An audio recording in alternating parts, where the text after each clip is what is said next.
Hello everyone বন্ধুরা, আমরা কিন্তু অলরেডি আমাদের 1 মিলিয়ন সাবস্ক্রাইবারের যে গন্ডি সেটা কিন্তু পেরিয়ে গেছি এবং তার জন্য তোমাদের সবাইকে প্রত্যেককে অসংখ্য ধন্যবাদ। তোমরা ছাড়া কিন্তু এটা কোনোদিনই পসিবল হতো না এবং তাই ইয়োর স্টাডির তরফ থেকে তোমাদের জন্য একটা দারুণ গিফটের ব্যবস্থা করা হয়েছে। এবার কী সেই গিফট? দেখো, আমাদের প্রত্যেকটা কোর্সে চলছে আকর্ষণীয় ডিসকাউন্ট, প্রচুর পরিমাণে কিন্তু ডিসকাউন্ট দেওয়া হচ্ছে, প্রচুর পরিমাণে ছাড় দেওয়া হচ্ছে শুধুমাত্র তোমাদের জন্য।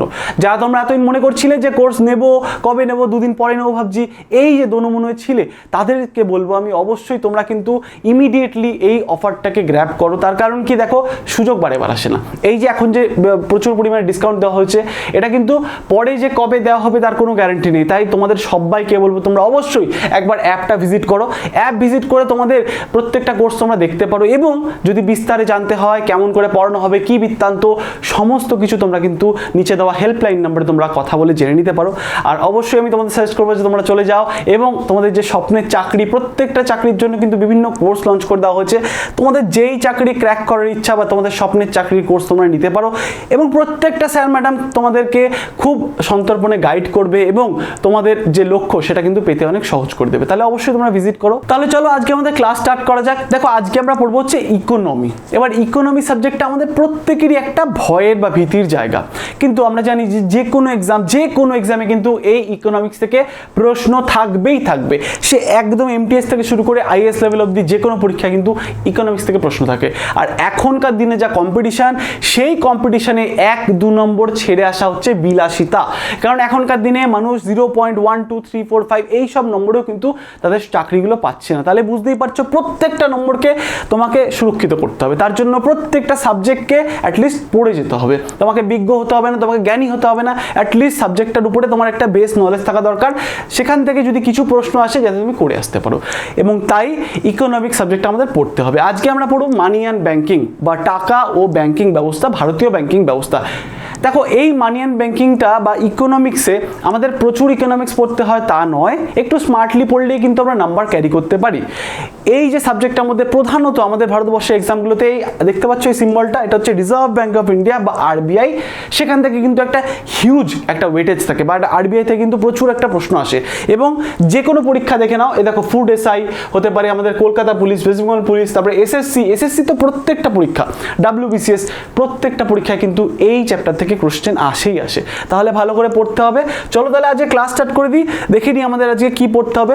দেখো, প্রথমেই তোমাদের জন্য আমি কিছু কোয়েশ্চেন রেখেছি, যেমন প্রত্যেকটা ক্লাসে আমি রেখে থাকি তোমাদের বিশ্বাস করার জন্য। তোমরা অনেকে বিশ্বাস করতে চাও না, মনে করো হয়তো আমরা এমনি বলছি। দেখো, প্রত্যেকটা কথা, প্রত্যেকটা যে ক্লাস হয় অনেক রিসার্চের ফলে হয়, আমরা অনেক ভাবনা চিন্তা করে তোমাদের ভালোর জন্য সেইভাবে ক্লাস তৈরি করি, তাই জন্যই কিন্তু এগুলো রাখা। দেখো, প্রত্যেকটা কোয়েশ্চেন এসছে। দেখো, এসএসসির এক্সাম ধরে নাও, এমটিএস আছে, বিভিন্ন এক্সামে এগুলো দেখতে পাচ্ছ, বিভিন্ন এক্সামে কিন্তু এইসব প্রশ্নগুলো এসছে।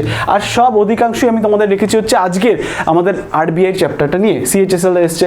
তো বিভিন্ন এক্সামে এগুলো শুধুমাত্র সেন্ট্রাল এক্সাম দেখছো, তাছাড়াও বিভিন্ন এক্সাম কেপি থেকে শুরু করে সামনেই কেপি এক্সাম, প্রত্যেকটা এক্সামে কিন্তু এখান থেকে প্রশ্ন আসবে। আমি তোমাদের জন্য এই কোয়েশ্চেন করে দেবো না, আমরা পুরো চ্যাপ্টারটাকে পড়ে নেব এবং পড়ার পরে এই কোয়েশ্চেন তোমরা নিজেরাই দেখবে সলভ করতে পারছো। চলো তাহলে পুরো ক্লাসটা প্রথম থেকে শেষ অবধি করো। এরমভাবে যদি ক্লাস করো, আমি যে ক্লাসগুলো করাবো ইকোনমিক্স হয়ে যাবে তোমার কাছে জল ভাত। তো চলো ক্লাস স্টার্ট করে দিই। দেখো, প্রথমে আমরা কি পড়বো, আমরা ইকোনমিক্সের যে চ্যাপ্টারটা আজকে শুরু করতে চলেছি সেটা হচ্ছে মানি অ্যান্ড ব্যাংকিং। ব্যাংকিং মানে বুঝতে পারছো ব্যাংকিং ব্যবস্থা, ভারতীয় ব্যাংকিং ব্যবস্থা। এবং ভারতীয় ব্যাংকিং ব্যবস্থা যখনই শুনবে তোমার মাথায় যেন চলে আসে সবকা বাপ, ব্যাংকের বাপ হচ্ছে আরবিআই। আরবিআই হচ্ছে সব থেকে মাথা, মানে ব্যাংকদের মাথা বা সেন্ট্রাল ব্যাংক অফ ইন্ডিয়া, কেন্দ্রীয় ব্যাংক ভারতবর্ষের কেন্দ্রীয় ব্যাংক হচ্ছে আরবিআই। এবার আমরা তো আরবিআইয়ের সমস্ত জিনিস দেখবই, তাছাড়া প্রথমত দেখিনি এই ব্যাংকিং জিনিসটা না, ইতিহাস দেখিনি, মানে ভারতবর্ষে ব্যাংকিং কবে স্টার্ট হয়েছিল, প্রথম কি বৃত্তান্ত, এইগুলো প্রথমে আমরা একটু দেখিনি। দেখো, প্রথমেই আমাদের কি দেখতে হবে, দেখো ব্যাংকিংয়ের ইতিহাস। যদি পরীক্ষা জিজ্ঞেস করে যে ভারতবর্ষের প্রথম ব্যাংকের নাম কি বলবে জানো? দেখো, bank of Hindustan. Bank of Hindustan হচ্ছে ভারতবর্ষের প্রথম ব্যাংক। কত সালে হয়েছিল জানো? দেখো, 1770-তে 1770 সালে কিন্তু এটা স্থাপনা করা হয়েছিল। বুঝতেই পারছো ব্রিটিশ আমলে। দেখো, ছবি রেখেছি তোমাদের জন্য ব্যাংক অফ হিন্দুস্তানের নোট, তখনকার দিনের নোট কিন্তু তোমাদের সামনে ছবি রেখেছি। তাহলে আমাদের ভারতবর্ষের প্রথম ব্যাংকের নাম কি? প্রথম ব্যাংকের নাম হচ্ছে ব্যাংক অফ হিন্দুস্তান। এরপরে দেখে নি গল্পটা কি হয়েছিল। দেখো, গল্পটা কেন দেখছি, গল্পটা দেখছি তার কারণ হচ্ছে এখান থেকে কিন্তু প্রশ্ন করতে পারে, তাই পুরো ক্লাসটা দেখো, অবশ্যই তোমাদের ভালো লাগবে এবং কাজের হবে, অনেক বেনিফিশিয়াল হতে চলেছে, তাই অবশ্যই পুরো ক্লাসটা দেখো। দেখো নেক্সট কি আছে, নেক্সট কি তৈরি হলো, নেক্সট না তিনটে আরও এক্সট্রা ব্যাংক তৈরি হলো। এবার কি কি ব্যাংক দেখো, আমরা জানি ব্রিটিশের সময় তিনটে প্রেসিডেন্সি ছিল, একটা হচ্ছে ক্যালকাটা প্রেসিডেন্সি, একটা বম্বে প্রেসিডেন্সি এবং একটা মাদ্রাস প্রেসিডেন্সি, তোমরা ইতিহাসে পড়েছো। তো সেই তিনটে প্রেসিডেন্সি আন্ডারে তিনটে প্রেসিডেন্সি ব্যাংক তৈরি হলো, বোঝা গেল। এবার তিনটে প্রেসিডেন্সি ব্যাংক দেখতে পাচ্ছ। 1806 সালে তৈরি হলো ব্যাংক অফ ক্যালকাটা, এটা কলকাতা লেখা, এটা ক্যালকাটা হবে, বা ব্যাংক অফ বেঙ্গল যাকে বলা হয়। তারপরে তৈরি হলো ব্যাংক অফ মাদ্রাস এবং তারপর তৈরি হলো ব্যাংক অফ বম্বে। সালগুলো দেখে নাও, একদম প্রথম কোন প্রেসিডেন্সি ব্যাংক তৈরি হয়েছে জিজ্ঞেস করলে কি বলতে হবে, 1806-তে তৈরি হয়েছে ব্যাংক অফ ক্যালকাটা বা ব্যাংক অফ বেঙ্গল। তারপরে দেখো 1840 সালে তৈরি হলো ব্যাংক অফ বম্বে, 1849 সালে তৈরি হলো ব্যাংক অফ মাদ্রাস, বোঝা গেল। এইবার দেখো কি হলো, এই তিনটে ব্যাংক যে তৈরি হলো, এই তিনটে ব্যাংক নিজেদের মতন চলছিল কিন্তু চলতে তারপরে কি হলো, তিনটে ব্যাংকে মার্জ করে দেওয়া হলো, তিনটে ব্যাংকে একসাথে করে দেওয়া হলো। এবং একসাথে করা হলো কত সালে, 1921 বা 1921 সালে এই ব্যাংক তিনটেকে মার্জ করে দেওয়া হলো। মার্জ করে নাম দেওয়া হলো কি, এর নাম দেওয়া হলো হচ্ছে imperial bank of India. Very very important একটা জায়গা, বুঝতে পারলে। ইম্পেরিয়াল ব্যাংক অফ ইন্ডিয়াকে তিনটে ব্যাংকে মার্জ করে এই ইম্পেরিয়াল ব্যাংকটাকে বানানো হলো কত সালে, 1921-এ। এবং তারপরে আমাদের তোমার আমার সবার প্রিয় যে ব্যাংক এসবিআই ব্যাংক তৈরি হলো। কোথায় তৈরি হলো দেখো, 1955 সালে, মানে স্বাধীনতার পরে এই যে ব্যাংক ইম্পেরিয়াল ব্যাংক অফ ইন্ডিয়াকে করে দেওয়া হলো এসবিআই। তাহলে এসবিআইয়ের যদি পূর্বপুরুষের নাম জিজ্ঞেস করা হয় কি বলতে হবে, এসবিআইয়ের ইমিডিয়েট যে পূর্বপুরুষ সেটা হচ্ছে ইম্পেরিয়াল ব্যাংক অফ ইন্ডিয়া, এবং তারও যে আরও এক্সটেন্ডেড যে পূর্বপুরুষ তারা হচ্ছে bank of Bengal, bank of Bombay, bank of Madras. ঠিক আছে, মনে থাকবে। তাহলে আমরা মোটামুটি ব্যাংকের ইতিহাস দেখতে পারলাম তো, যে এসবিআই কোথা থেকে আসলো। চলো এরপরে কি দেখবো, এরপর দেখবো আমাদের আসল জায়গা, আমাদের সবকা বাপ ব্যাংক, সেটা হচ্ছে ব্যাংক অফ আরবিআই বা রিজার্ভ ব্যাংক অফ ইন্ডিয়া। তাহলে রিজার্ভ ব্যাংক অফ ইন্ডিয়ারও একটা ইতিহাস আছে নিশ্চয়ই, কোথা থেকে আসলো, এবং এইটা হবে মোস্ট ইম্পর্টেন্ট পার্ট, কারণ কি বারেবার পরীক্ষায় রিপিটেড, মানে এইখানে যে জায়গাগুলো তোমাদের বলবো একদম রিপিটেড, বারেবার এখান থেকে প্রশ্ন করে। চলো দেখে নি কি এমন আছে, দেখে নি আর আরবিআইয়ের ইতিহাসটা কি দেখে নি। তাহলে দেখো প্রথমেই কি হলো, 1926 সালে royal commission on Indian currency and finance একটা রিপোর্ট পাস হলো। সেই রিপোর্টে কি বলা হলো যে ভারতবর্ষে না একটা সেন্ট্রাল ব্যাংকের খুব প্রয়োজন। এই সব ব্যাংকে হবে না, একটা সেন্ট্রাল ব্যাংক, একটা কেন্দ্রীয় ব্যাংক দরকার। তাহলে একটা কেন্দ্রীয় ব্যাংক তৈরি করতে গেলে কি করতে হবে, একটা কমিটি গঠন করতে হবে, একটা কমিশন গঠন করতে হবে। তাই বলা হলো তাহলে একটা কমিশন গঠন হোক। তাহলে হয়ে গেল একটা কমিশন গঠন। এই যে লোকটাকে দেখতে পাচ্ছ না, নাম হচ্ছে হিল্টন ইয়াং। এই হিল্টন ইয়াং যে মানুষটা, তার আন্ডারে একটা কমিশন গঠন হলো যার নাম হচ্ছে Hilton young commission. Very important নাম, 3 স্টার VVI ইম্পর্টেন্ট নাম, হিল্টন ইয়াং কমিশন। এবারে হিল্টন ইয়াং কি করলো, বললো যে ঠিক আছে ভারতবর্ষে একটা ব্যাংকের দরকার, সেই ব্যাংকটাই হবে হচ্ছে রিজার্ভ ব্যাংক অফ ইন্ডিয়া বা আরবিআই। এবং তার রেকমেন্ডেশনে হিল্টন ইয়াং যা বললো, তার রিপোর্ট, তার রেকমেন্ডেশন অনুযায়ী কি হলো, ভারতবর্ষে রিজার্ভ ব্যাংক অফ ইন্ডিয়া আইন 1934 পাস হলো। বুঝতে পারলাম, কি বুঝতে পারলাম আর একটু বুঝে নিই। এই যে দেখতে পারলাম, এই যে রিপোর্টটা, এই যে দেখতে পাচ্ছ রিপোর্ট আছে, royal commission on Indian currency and finance report. সেই অনুযায়ী বলা হলো ভারতবর্ষে একটা রিজার্ভ ব্যাংক দরকার, এবং তার সেই রিপোর্টের অনুযায়ী একটা কমিশন গঠন করা হলো, যে কমিশনটার নাম দেওয়া হলো হিল্টন ইয়াং কমিশন। এবং হিল্টন ইয়াং কমিশন কি করলো, তারা পর্যবেক্ষণ করলো, তারা বিশ্লেষণ করলো, করে এই reserve bank of India act pass করলো। এবং এই অ্যাক্ট অনুযায়ী ভারতবর্ষে রিজার্ভ ব্যাংক তৈরি হলো 1 April 1935। Very very important, VVI important. ঠিক আছে, এখান থেকে প্রশ্ন কিভাবে করে, এখান থেকে বলে যে আমাদের আরবিআই যে তৈরি হয়েছে সেটা কোন কমিটির রেকমেন্ডেশন অনুযায়ী তৈরি হয়েছে, তখন বলতে হবে কি হিল্টন ইয়াং কমিশন। কেন এতটা ইম্পর্টেন্ট বুঝতে পারছো, বারেবার রিপিটেড প্রশ্ন, আবার রিপিট করবে প্রশ্নটা। এবং দেখো আরবিআই তৈরি হয়ে গেল, কোথায় তৈরি হয়ে গেল, 1 এপ্রিল 1935 আরবিআই তৈরি হয়ে গেল। তাহলে 1935 সালে আমাদের আরবিআই তৈরি হয়ে বসলো। এবার কোথায় তৈরি হলো বা কোথায় এটাকে স্থাপনা করা হলো জানো, দেখো এর প্রধান যে হেডকোয়ার্টার প্রথমে সেট করা হয়েছিল সেটা হচ্ছে কলকাতা। আমাদের কলকাতাতে এই আরবিআই হেডকোয়ার্টার কিন্তু স্থাপনা করা হলো, কিন্তু পরবর্তীকালে এটাকে নিয়ে চলে যাওয়া হলো কোথায়, মুম্বাইতে। তাহলে পরীক্ষায় যদি জিজ্ঞেস করে যে আরবিআই কারেন্ট হেডকোয়ার্টার কোথায়, কি বলতে হবে, মুম্বাইতে হচ্ছে হেডকোয়ার্টার। এরপরে গল্পটা কি যাচ্ছে দেখো, এরপরে আরবিআইকে না ন্যাশনালাইজ করা হলো বা জাতীয়করণ করা হলো। এবার জাতীয়করণ মানে কি তোমরা বলবে, দেখো জাতীয়করণ হচ্ছে, মনে করো আরবিআইকে সম্পূর্ণ গভর্নমেন্ট নিয়ে নিল, গভর্নমেন্ট বললো যে সম্পূর্ণ আমার আন্ডারে এখন আরবিআই কাজ করবে। তাহলে এটা কিন্তু ভেরি ইম্পর্টেন্ট। কত সালে আরবিআইকে জাতীয়করণ করা হয়েছিল, দেখো 1949-এ 1949 সালে আরবিআই জাতীয়করণ করা হয়েছিল। Very very important. এটুকুনি পড়লাম।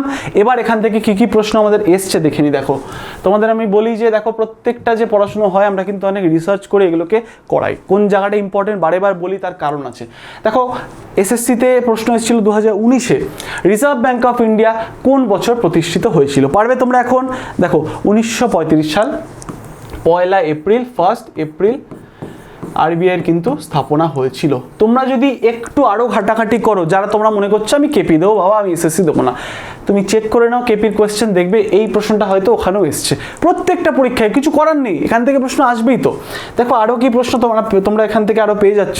কি বলেছে দেখো, নিম্নলিখিত আর্থিক প্রতিষ্ঠানের মধ্যে কোনটি 1949 সালে জাতীয়করণ করা হয়েছিল? দেখো একটু ঘুরিয়ে দিয়েছে প্রশ্নটা, বুঝতে পারছি ডাইরেক্ট জিজ্ঞেস করেনি যে আরবিআই কবে জাতীয়করণ করা হয়েছে, একটু ঘুরিয়ে কি বলা হয়েছে, এর মধ্যে কোন প্রতিষ্ঠানটা বা কোন আর্থিক প্রতিষ্ঠানটার জাতীয়করণ করা হয়েছিল 1949 সালে। এখন তোমরা পারবে আরবিআই জাতীয়করণ হয়েছিল 1949-এ। বোঝা গেল? কবে এসছে? CHSL-এ এসছে। দেখেছো আবারও আসবে, কোনো না কোনো পরীক্ষায় হয়তো এসছে। চলো দেখে নিই এর পরের স্টোরিটা কি। তাহলে এই অবধি আমরা এইটুখানি বুঝে গেছি যে আরবিআই হচ্ছে ভারতবর্ষের কেন্দ্রীয় ব্যাংক। এবার কেন্দ্রীয় ব্যাংকের কী কাজ হয় আমরা জানি, আরবিআই টাকা ছাপায়, তাছাড়া আরও বিভিন্ন ফাইন্যান্সিয়াল পলিসি থেকে শুরু করে অনেক কিছু মেনটেন করে আরবিআই। এবার সেগুলো তো বুঝে গেছি, এখানে আরও একটা ইন্টারেস্টিং ফ্যাক্ট যেটা জানতে হবে আমাদের, আমরা অনেকেই জানি না, সেগুলো কি? দেখো এই আরবিআই শুধু যে ভারতেরই সেন্ট্রাল ব্যাংক হিসাবে কাজ করতো প্রথম থেকেই তা কিন্তু নয়, আরও বিভিন্ন দেশের জন্য কেন্দ্রীয় ব্যাংক হিসাবে কাজ করতো আরবিআই। কোন কোন দেশের দেখো, বার্মা মানে বর্তমানে আমাদের মায়ানমারের কেন্দ্রীয় ব্যাংক হিসাবে কাজ করতো আরবিআই। 1947 সাল অব্দি কিন্তু এটা মায়ানমারের কেন্দ্রীয় ব্যাংক হিসাবে কাজ করতো। দেখো ছবিটা দেখো, এই যে দেখতে পাচ্ছ যে নোটের ছবিটা রেখেছি, দেখতে পাচ্ছ এখানে তোমরা লেখাটা দেখতে পারবে না, আমি তোমাদের পড়ে বলে দিচ্ছি। এখানে লেখা হচ্ছে রিজার্ভ ব্যাংক অফ ইন্ডিয়া, আর এখানে লেখা দেখো বার্মা। বুঝতে পেরেছো? বার্মা মানে হচ্ছে মায়ানমারের টাকা ছাপতো কে? আরবিআই টাকা ছাপতো, কারণ এটা মায়ানমারের কেন্দ্রীয় ব্যাংক হিসাবেও কাজ করতো। দারুণ একটা ইন্টারেস্টিং ফ্যাক্ট। তারপরে দেখো পাকিস্তান, স্বাভাবিকভাবেই পাকিস্তান তো আমাদের ছেলে, তো পাকিস্তানের যে দায়িত্ব তবে আরবিআই হবেই। তাহলে পাকিস্তানের কেন্দ্রীয় ব্যাংক হিসাবে কাজ করতো আরবিআই কত? 1948 সাল অব্দি কিন্তু কাজ করেছে। দেখো এখানে লেখা হচ্ছে রিজার্ভ ব্যাংক অফ ইন্ডিয়া, আবার এখানে লেখা দেখো গভর্নমেন্ট অফ পাকিস্তান, দেখতে পারলাম। তাহলে এই দুটো তো হয়ে গেল। এছাড়াও আরও একটা দেশের সেন্ট্রাল ব্যাংক হিসাবে কাজ করতো আরবিআই, জানো কোন দেশ? ধনকুবের দেশ, তেলের দেশ কুয়েতের সেন্ট্রাল ব্যাংক হিসাবেও কিন্তু কাজ করতো আরবিআই, আর অনেক দিন কিন্তু করেছে। 1959 সাল অব্দি কিন্তু এই আরবিআই কিন্তু কেন্দ্রীয় ব্যাংক হিসাবে কাজ করতো কুয়েতের, দেখতে পাচ্ছ সেই সময়কার নোট। বোঝা গেল? নেক্সট দেখে নি। দেখো এবার দেখো নেক্সট আমাদের যেটা দেখতে হবে সেটা হচ্ছে list of RBI governor. RBI গভর্নরদের একটা লিস্ট আমাদের দেখতে হবে। কেন দেখতে হবে? তার কারণ হচ্ছে এখান থেকে পরীক্ষায় প্রশ্ন করে। 1935 থেকে 2023-এর মধ্যে বিখ্যাত বিশেষ কিছু গভর্নরের নাম আমরা জেনে রাখবো। দেখো ভেরি ইম্পর্টেন্ট এই পার্টটা, পরীক্ষা এখান থেকে প্রচুর প্রশ্ন করে। দেখো এই যে নামটা দেখতে পাচ্ছ, এই নামটা কি? নাম হচ্ছে স্যার অসবর্ন স্মিথ। দেখো স্যার অসবর্ন স্মিথ কে? স্যার অসবর্ন স্মিথ হচ্ছেন first governor of RBI. First governor of RBI, মনে থাকবে, ভেরি ভেরি ইম্পর্টেন্ট, বারেবার জিজ্ঞেস করা প্রশ্ন। এবার নামটা শুনে বুঝতেই পারছো ইনি কিন্তু একজন ব্রিটিশ মানুষ, স্যার অসবর্ন স্মিথ, ইনি ভারতীয় না। তাহলে এখানে আরও একটা প্রশ্ন জিজ্ঞেস করে যে প্রথম ভারতীয় গভর্নর অফ আরবিআই কে? প্রথম ভারতীয় গভর্নর অফ আরবিআই হচ্ছে সিডি দেশমুখ। সিডি দেশমুখ হচ্ছে প্রথম ভারতীয় গভর্নর হচ্ছেন সিডি দেশমুখ আরবিআই। বোঝা গেল? ভেরি ইম্পর্টেন্ট, পরীক্ষা বারেবার জিজ্ঞেস করে। চলো আরও কিছু নাম দেখে নিই। দেখো এই নামগুলো তোমরা মোটামুটি, আমরা এই নামগুলো থেকে আমরা সবাই মোটামুটি জানি। রঘুরাম রাজন 2013 থেকে 16, উর্জিত পটেল, এবং দেখো আমাদের শশীকান্ত দাস তো বর্তমান যা গভর্নর, এই নামগুলো তো আমরা মোটামুটি জানি। চলো আরও কিছু নাম দেখে নিই। এই যে তোমাদের যেগুলো বললাম সেগুলো এখানে লেখা আছে যে অসবর্ন স্মিথ হচ্ছে প্রথম ভারতীয় গভর্নর। সিডি দেশমুখ 1943 থেকে 1949-এর মধ্যে কিন্তু ইনি প্রথম গভর্নর হিসাবে কাজ করেছিলেন, ভারতীয় গভর্নর হিসাবে। এবার দেখো এখানে আমাদের আরও একটা নাম মনে রাখতে হবে, খুব ইম্পর্টেন্ট নাম। দেখো এনাকে তোমরা চেনো, এই ব্যক্তিকে, ইনি হচ্ছেন ডক্টর মনমোহন সিং। খুব একজন পণ্ডিত ব্যক্তি, মানে ইকোনমিক্সে কিন্তু এনার অগাধ জ্ঞান আছে, এবং ইনি একমাত্র ব্যক্তি যিনি কিন্তু ভারতের প্রধানমন্ত্রীও ছিলেন এবং আরবিআইয়ের গভর্নর হিসাবেও কিন্তু কাজ করেছেন। তাহলে পরীক্ষায় যদি জিজ্ঞেস করে আরবিআইয়ের গভর্নর এবং প্রধানমন্ত্রী দুটো পদেই কাজ করেছেন কোন ব্যক্তি, বলতে হবে doctor Manmohan Singh. Very very important. চলো নেক্সট দেখে নিই। দেখো আরবিআইয়ের ফরমেশন কম্পোজিশনটা কেমন বা স্ট্রাকচারটা কেমন সেটাও কিন্তু জিজ্ঞেস করে পরীক্ষায়।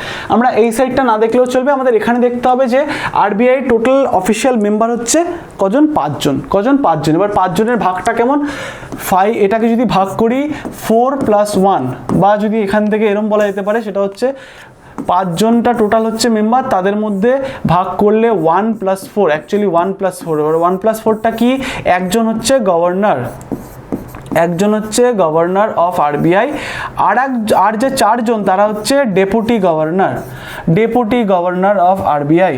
বোঝা গেল? তাহলে আরবিআই এটা হচ্ছে প্রধান স্ট্রাকচার। আমরা নন অফিসিয়াল মেম্বারটা দেখার দরকার নেই আপাতত, আমাদের এইটুখানি স্ট্রাকচার মাথায় রাখলেই হবে। 1 + 4 হচ্ছে আরবিআই স্ট্রাকচার, একজন হচ্ছে গভর্নর, আর বাকি 4 জন হচ্ছে ডেপুটি গভর্নর। বোঝা গেল? এটুখানি ক্লিয়ার থাকলেই হবে। এটা কিন্তু পরীক্ষায় জিজ্ঞেস করে, ঠিক আছে? এবার দেখো, এই যে তোমাদের বললাম বর্তমানে আমাদের শশীকান্ত দাস কিন্তু আছেন আরবিআই গভর্নর হিসাবে, তার আন্ডারে 4টে ডেপুটি গভর্নর কাজ করছে। বোঝা গেল? এই স্ট্রাকচারটা কিন্তু মাথায় রেখে দিতে হবে। নেক্সট দেখো, বর্তমানে আরবিআইয়ের যে গভর্নর তাছাড়া বিভিন্ন যে ডেপুটি গভর্নর যারা আছেন তাদের নামগুলো একটু দেখে নিই, খুব ইম্পর্টেন্ট, পরীক্ষায় জিজ্ঞেস করে। দেখো এই যে এই পেজটা আমি কিন্তু সম্পূর্ণ আমাদের রিজার্ভ ব্যাঙ্ক অফ ইন্ডিয়ার অফিসিয়াল পেজ থেকে তুলে এনেছি, অফিসিয়াল ওয়েবসাইট থেকে। দেখো শশীকান্ত দাস হচ্ছেন বর্তমানে গভর্নর। সেকেন্ড বা এই 4 জন যে ডেপুটি গভর্নর আছে তাদের নামগুলো দেখে নাও। Shri Mahesh Kumar Jain deputy governor, MD Patra deputy governor, Shri M Rajeshwar Rao deputy governor, Shri T Ravishankar deputy governor of RBI. 4টে নাম একটু চোখ বুলিয়ে দেখে নেবে কিন্তু অবশ্যই। নেক্সট দেখি, চলো নেক্সট আমরা দেখবো এই যে এত আরবিআই ব্যাপারে দেখলাম, আরবিআই ইতিহাস দেখলাম, আরবিআই গভর্নরদের ব্যাপারে দেখলাম, বর্তমান গভর্নর দেখলাম, ডেপুটি গভর্নর দেখলাম। এবার আরবিআইয়ের কাজটা কি, আরবিআইয়ের কাজটা কি, role of Reserve Bank of India, very important একটা জায়গা। চলো দেখে নিই এর মেনলি ফাংশনগুলো কি। দেখো প্রথমেই দেখে নেবো কি, মুদ্রা প্রদানকারী বা ইস্যুয়ার অফ কারেন্সি। এই ব্যাপারটা আমরা সবাই জানি, যে কোনো নোট তুলে দেখে নাও, লেখা থাকবে reserve Bank of India. RBI যে টাকা ছাপে, এটা বয়স্ক থেকে বাচ্চা সবাই জানি আমরা যে আরবিআই টাকা ছাপে বা নোট ছাপে। তো ওরা আরবিআই কিন্তু প্রধান কাজ একটা হচ্ছে কারেন্সি ইস্যু করা, ঠিক আছে? তাছাড়া দেখো আরও যেটা কাজ বা আরও যে ফাংশন আরবিআই, সেটা হচ্ছে ব্যাংকার্স ব্যাংক, মানে ব্যাংকদের ব্যাংক। ব্যাংকদের থেকে তো আমরা লোন নিই, আবার ব্যাংকে আমরা টাকা জমা রাখি, সেরকমভাবে ব্যাংকদেরও যখন লোন দরকার হয় তারা কিন্তু আরবিআইয়ের কাছে যায়, বা ব্যাংকদেরও যখন টাকা জমা রাখার হয় তারা কিন্তু আরবিআইয়ের কাছে জমা রেখে আসে। তাই জন্য আরবিআইকে বলা হয় ব্যাংকার্স ব্যাংক। দেখো এটা কিন্তু হিউজ একটা সেগমেন্ট, এখানে প্রচুর জিনিস কিন্তু পড়ার আছে, বলার আছে। তোমরা যদি মনে করো এগুলোকে আমি ডিটেলসে পড়বো, তোমরা কিন্তু অবশ্যই কোর্স ভিজিট করতে পারো বা কোর্স পারচেস করতে পারো, সেখানে কিন্তু আমি এগুলোকে ডিটেলসে বলে রেখেছি। তাই তোমরা এখানে দেখে নাও, সম্পূর্ণ আমি তোমাদের ওভারভিউটা দিয়ে দিয়েছি। তোমরা এখান থেকে যদি এই ক্লাসটা শুধু করে যাও না, তাতেই তোমরা কমন পেয়ে যাচ্ছ। ডিটেলসে পড়লে তো তোমাদের পুরো কনসেপ্ট ক্লিয়ার হবে, এটুকুনি আমি গ্যারান্টি দিতে পারি। তাই অবশ্যই ক্লাসটা সম্পূর্ণ করো। তাহলে আরবিআইকে বলা হয় ব্যাংকার্স ব্যাংক। তারপরে হচ্ছে সুপারভাইজার অফ ফাইন্যান্সিয়াল সিস্টেম বা আর্থিক ব্যবস্থার তত্ত্বাবধায়ক, মানে হচ্ছে আমরা জানি যে আর্থিক ব্যবস্থা ভারতবর্ষে কেমন চলবে কি চলবে না, সেটা অ্যাডভাইজারি একটা বডি হচ্ছে আরবিআই। বোঝা গেল? তাছাড়া দেখো তাছাড়া এখানে আরও একটা জিনিস জানতে হবে, সেটা হচ্ছে আমাদের গভর্নমেন্ট অফ ইন্ডিয়াকে কিন্তু বিভিন্ন সাজেশনও দিতে পারে আরবিআই, বা গভর্নমেন্ট অফ ইন্ডিয়া যদি মনে করে কোনো ফাইন্যান্সিয়াল অ্যাসিস্ট্যান্ট বা সাজেশন নেবে আরবিআই থেকে, তারা কিন্তু নিতে পারে। এরপরে দেখো ফরেন এক্সচেঞ্জ ম্যানেজার বা বৈদেশিক মুদ্রা বিনিময় ব্যবস্থাপক। আমরা মোটামুটি জানি বৈদেশিক মুদ্রা মানেই মেনলি কিন্তু ডলারের কথা বলা হয়, অন্য বৈদেশিক মুদ্রাও থাকে কিন্তু মেন হচ্ছে ডলার আমাদের কিন্তু সঞ্চয় করে রাখতে হয়, এবং সেই সঞ্চয়টা কে করে রাখে বা সেই রিজার্ভটা, ফরেন রিজার্ভটা কে স্টোর করে রাখে হচ্ছে রিজার্ভ ব্যাঙ্ক অফ ইন্ডিয়া বা আরবিআই। এটা কিন্তু একটা ফাংশন আরবিআই। তাছাড়া দেখো ব্যাংকার টু গভর্নমেন্ট বা সরকারের ব্যাংক। এবার আমরা তো লোন নিচ্ছি আরবিআই, আমাদের এসবিআই থেকে বা বিভিন্ন ব্যাংকের থেকে, এসবিআই বা পিএনবি তারা লোন নিচ্ছে হচ্ছে আরবিআই থেকে। এবার সরকার কোথায় যাবে? সরকারের কি টাকা ঘাটতি হয় না? সরকারের কি লোন নেওয়ার দরকার হয় না? বা সরকারের কি এক্সট্রা সারপ্লাস টাকা জমে থাকে না? তারা কি করবে? তাদেরও তো একটা ব্যাংক দরকার। দেখো গভর্নমেন্ট কি করে, গভর্নমেন্টের লোন দরকার হলে আরবিআই থেকে নেয়। গভর্নমেন্টের যদি মনে হয় আমি টাকা আমার এক্সট্রা আছে, সেটা আমি সঞ্চয় করে রাখবো, সেটা কিন্তু আরবিআইতে রাখতে পারি। তাহলে ব্যাংকার টু গভর্নমেন্ট বা সরকারের ব্যাংকও কিন্তু বলা হয়। তাহলে মোটামুটি আমরা এই ফাংশনগুলো দেখে নিলাম। এবার দেখো, এবার আরও একটা যেটা গুরুত্বপূর্ণ ফাংশন যেটা আমাদের জানতে হবে, সেটা হচ্ছে আর্থিক নীতি। দেখো এই ফাংশনগুলো যে দেখলাম, এইগুলো যে কাজগুলো, সেগুলোকে একদিকে রাখো, এই আর্থিক নীতিটাকে আরেক দিকে রাখো। এটা এতটাই একটা গুরুত্বপূর্ণ এবং শক্তিশালী একটা কাজ আমাদের আরবিআইয়ের, সেটা হচ্ছে অর্থনৈতিক নীতি মেনটেন করা। বোঝা গেল? এটা কি একটু পরে তোমাদের বলছি। আচ্ছা, আরও একটা ফাংশন আছে, সেটা হচ্ছে শেষ অবলম্বনের ঋণদাতা। সরকারের বা যদি ব্যাংকের কোনো সময় ঋণ দরকার হয়, কোথাও পাচ্ছে না, তখন শেষ অবলম্বন হিসাবে দাঁড়ায় কিন্তু আরবিআই। তাহলে আরবিআইকে বলা হয় লেন্ডার অফ লাস্ট রিসর্ট। এরকম পরীক্ষা জিজ্ঞেস করে এর মধ্যে নিচে কোন সংস্থাটি লেন্ডার অফ লাস্ট রিসর্ট নামেও কিন্তু পরিচিত, তখন বলতে হবে আরবিআই। বোঝা গেল? এবার দেখো এই মনিটারি পলিসিটা এমন একটা জিনিস যে আর্থিক নীতি, সেইটার জন্য কিন্তু ভারতবর্ষের প্রত্যেকটা মানুষ, গরিব থেকে বড় লোক, রিক্সাওয়ালা থেকে আম্বানি, প্রত্যেকজনের কিন্তু জীবনে প্রভাব পড়ে আরবিআইয়ের এই মনিটারি পলিসি বা আর্থিক যে নীতি সেটা সে কিভাবে সেট করছে, কি বৃত্তান্ত, সেটার উপরে প্রত্যেকটা মানুষের জীবনে কিন্তু এফেক্ট পড়ে। এবং সেটাই কি মোটামুটি আমরা একটু দেখে নিই যে মনিটারি পলিসি কী টাইপের হয়। এটা কিছুই না, এটা মনে করো যে কিছু অস্ত্র রয়েছে আমাদের কেন্দ্রীয় ব্যাংকের কাছে। সে কি করে, সেটাকে দরকার মতন সেটাকে প্রয়োগ করে। কেন প্রয়োগ করে? ভারতবর্ষের অর্থনীতিকে ঠিক রাখার জন্য। বোঝা গেল? এটা যদি শর্টে তোমাদের বোঝাই এই ব্যাপারটাই দাঁড়াচ্ছে। এবার তার মধ্যে দুটো রকমের হয়, একটা হচ্ছে কোয়ালিটেটিভ টুল, একটা হচ্ছে কোয়ান্টিটেটিভ টুল। ঠিক আছে? এবার কোয়ান্টিটেটিভের মধ্যে তোমরা এই নামগুলো বহুবার দেখেছো। আর ব্যাংকিংয়ের মধ্যে সব থেকে গুরুত্বপূর্ণ পার্ট হচ্ছে মনিটারি পলিসি। আরবিআই কীভাবে আর্থিক নীতিটাকে মেনটেন করে সেটাই কিন্তু জানা আমাদের এই ব্যাংকিংয়ের একটা প্রধান অংশ। আজকে আমি তোমাদের জাস্ট এই নামগুলো দেখিয়ে দিচ্ছি, তোমরা যদি বলো এর ব্যাপারে আরও বিস্তারে বলতে আমি অবশ্যই তোমাদের পড়িয়ে দেবো। আমি কিন্তু কোর্সে এগুলো অলরেডি কভার করে রেখে দিয়েছি। তাহলে কোয়ান্টিটেটিভ টুল হচ্ছে repo rate, reverse repo rate, এগুলো তোমরা মোটামুটি নাম শুনেছো, কিন্তু এগুলো ডিটেলসগুলো আমি তোমাদের পরবর্তীকালে বলবো এবং কোর্সে তো আছেই। দেখো repo rate, reverse repo rate, MSF, base rate, এগুলোর মাধ্যমে কি করে আরবিআই আর্থিক নীতিকে কমায় বাড়ায়, কেমন করে আমাদের ভারতবর্ষের ইনফ্লেশন বা মুদ্রাস্ফীতি কেমন থাকবে কি না থাকবে, দেশের যে গ্রোথ বা জিডিপি কিভাবে গ্রো করবে, কতটা গ্রো করবে, এগুলোর উপরে কিন্তু ডিপেন্ড করে। তাহলে আরবিআইয়ের কিন্তু কিছু পয়েন্ট বা কিছু পার্সেন্টেজ এদিক ওদিকে ভারতবর্ষ তোলপাড় হয়ে যেতে পারে। এগুলো কিন্তু আরবিআইয়ের একটা বিরাট বড় ক্ষমতা। তাছাড়া রয়েছে সিআরআর, এসএলআর, ঠিক আছে, ক্যাশ রিজার্ভ রেশিও, তারপর হচ্ছে স্ট্যাটুটরি লিকুইড রেশিও। কি বৃত্তান্ত পরবর্তী ক্লাসে হবে। আচ্ছা, আর রয়েছে কিছু qualitative ratio, marginal requirement, selective credit control, moral suasion. ঠিক আছে? তাহলে এই অবধি হয়ে গেল। এবার চলো আমাদের সেই প্রথমে যে প্রশ্নগুলো দেখিয়েছিলাম সেগুলো দেখে নিই। আমি আশা করছি যে তোমরা যারা সম্পূর্ণ ক্লাসটা করেছো তারা কিন্তু প্রত্যেকটা প্রশ্ন উত্তর করতে পারবে। এটা তো আমাদের হয়ে গেছে। নেক্সট দেখো কি বলেছে, নিম্নলিখিতদের মধ্যে কে রিজার্ভ ব্যাংকের গভর্নর ছিলেন না? দেখো এটার অ্যান্সার কি হবে? রাঘুরাম রাজন ছিল, আমরা দেখলাম। উর্জিত পাটেল ছিলেন, তারপর হচ্ছে মনমোহন সিং ছিলেন না হচ্ছে সুনীল আরোরা। খুব সোজা, একদম ইজি প্রশ্ন, এমটিএস 2019-এ এসেছিল। ঠিক আছে? তারপরে দেখো ভারতের মুদ্রানীতি ড্যাশ দ্বারা গঠিত হয়। দেখতে পাচ্ছ তোমরা ইকোনমিক্সকে ভয় পাওয়ার এরকম ইজি প্রশ্ন আসছে, এরমই আসে। আমি তোমাদের এটুখানি বলতে পারি, আমি যদি তোমাদের ইকোনমিক্স পড়াই তোমাদের বেস তৈরি হয়ে যাবে, ইকোনমিক্সের ভয়টা তোমাদের দূর হয়ে যাবে, এটুখানি আমার গ্যারান্টি।